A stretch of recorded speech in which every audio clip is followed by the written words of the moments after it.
अर्धांग पक्षाघात इसमें शरीर के एक तरफ के अंग जैसे एक तरफ का हाथ या एक तरफ का पैर या एक तरफ की आधी जीभ या एक तरफ का चेहरा, एक तरफ की आंख, इसी तरह दूसरे अंग भी रोगग्रस्त हो जाते हैं।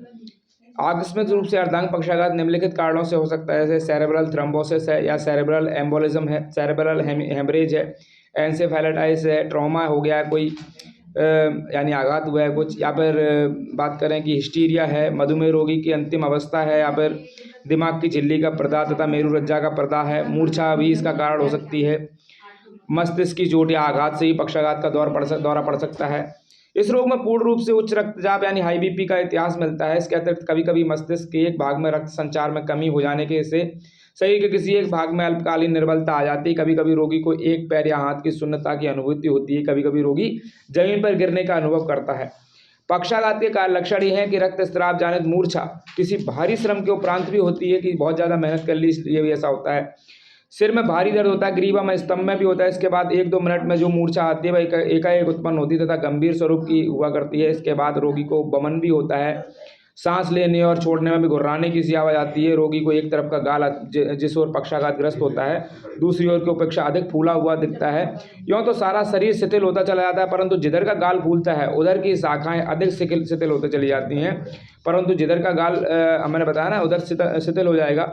नेत्र के दोनों तारे जो प्यूपिल्स रहते हैं वो फैले हुए हो जाते हैं। पक्षाघातग्रस्त भाव की स्वाभाविक शक्ति लुप्त सी हो जाती है और उक्त भाग का हाथ पैर निर्जीव सा हो जाता है। लंबर पंक्चर करने पर प्रमस्तिष्क जो मेरुद्रव रहता है, सेरेब्रोस्पाइनल फ्लूइड रक्त रंजित दिखाई देता है और मस्तिष्कगत रक्तस्राव का घोतक होता है। उक्त भाग हाथ पैर के तलुए आदि को प्रबलता से खुजाने पर भी उधर की टांग में लेश मात्र ही हरकत नहीं होती है, जबकि दूसरी टांग में काफ़ी हरकत रहती है। रोगी का सारा शरीर ठंडा पड़ जाता है, स्वस्थयुक्त हो जाता है, तापक्रम नाड़ी की गति मंद पड़ जाती है, रोगी का रक्त भार बढ़ा हुआ मिलता है, रोगी के शरीर पर नीलापन झलकता है, साफ क्लियर झलकता है। धमनी अवरोध के कारण उत्पन्न जो पक्षाघात रहता है उसमें रोगी क्रमशः बेहोश सा हो जाता है। वैसे तो पक्षाघात के निदान के लिए किसी अन्वेषण की आवश्यकता है ही नहीं, लेकिन विक्षति का सही स्थान जानने के लिए हम क्या कर सकते हैं, कुछ जांचें कर सकते हैं हम लोग। मूत्र की साधारण जांच एक हो सकती है, या फिर कहें जो WR रहती है और VDRL रहती है, एवं जो लिपिड विश्लेषण जो रहते हैं वो अवश्य किए जाने चाहिए। खोपड़ी का हम सादा एक्सरे कर सकते हैं हम लोग खोपड़ी का, और एक CT स्कैन कर सकते हैं, उसका किया जाना चाहिए। रोग का परिणाम ये होता है कि रक्तस्राव के कारण उत्पन्न पक्षाघात धमनी अवरोध की अपेक्षा कष्ट साध्य होती है। गंभीर संस्तम्यता जो होने पर पटेला जो रहता है और क्लोनस मिल सकते हैं। आक्रांत अर्ध भाग में उदरीय परावर्तन यानी एब्डोमिनल रिफ्लेक्स लुप्त हो जाते हैं। किसी भी संवेदना का कोई एहसास नहीं हो पाता है और वह एवं मलमूत्र का निकास भी ठीक से नहीं हो पाता है। MIR स्कैन की आवश्यकता पड़ सकती है।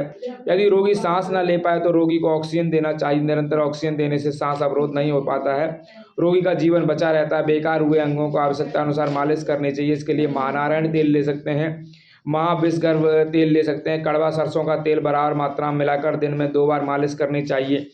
यदि पक्षाघात मस्तिष्क के रक्तस्राव के कारण हो रहा है तो रोगी के सिर पर ठंडा पानी डालना चाहिए। इसके लिए बर्फ की थैली अधिक उपयुक्त रहती है। यदि सेरेब्रल थ्रोम्बोसिस के कारण पक्षाघात हो तो सेरेब्रल वासोडायलेटर्स प्रयोग करें। इस अवस्था में यदि रोगी बेहोश हो जाए तो सामान्य बेहोशी की भांति चिकित्सा व्यवस्था नहीं देनी चाहिए, बल्कि कोमा के रोगी की भांति चिकित्सा देनी चाहिए। यदि रोगी किसी संक्रमणजन्य रोग की वजह से पक्षाघात का शिकार हो गया है तो उसको उचित एंटीबायोटिक्स दें।